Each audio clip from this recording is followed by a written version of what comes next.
Sa mga wala kailan nila, wala pugo kailan nila.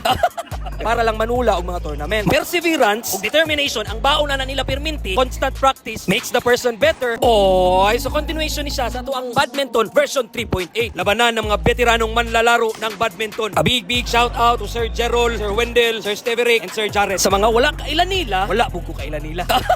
Pero joke ra. Mga player ni sila diri sa Tubs ug bisag asa nga court diri sa Digo City. Mga professional ni sila nga badminton player nga mudula ug mudayo bisag asa nga lugar para lang manula og mga tournament. Mao nang dili mo matingala kung makit-an ninyo na sila sa lain-laing court diri sa Digo City. Kay flexible na sila, sag asa na sila moadto, daghan kayo na sila kaila. Pero bisan pa siguro dili na ko ni sila ipaila-ila sa inyo ha. Ila na gyud kayo mo kay tungod sa pagdula pa lang nila, taas-taas ang rally, mga skills, mga footwork ug uban pang mga dapat natong masaksihan sa dula sa isa ka professional, makita na ninyo sa ilaha. Perseverance ug determination ang baon na nila perminti. Katong gikan pa sila nagtuon og badminton, nagtraining og pila ka years para maabot nila ang title na pagiging professional badminton player. Dili pud lalim ang ilahang mga naagian para maabot kana nga title. May daghang singot, daghang mga pamaol, daghang mga sacrifices ang ilang gilaan para maabot sila dira sa ilahang level. Mao nang mutuod jud ko anang constant practice makes the person better sa kana nga field. Dili lang jud kay better, kundi best pa jud. Mao nang sa tanang nagpractice dira, go lang nang go. Dili lang takoto. God bless ug amping kanunay.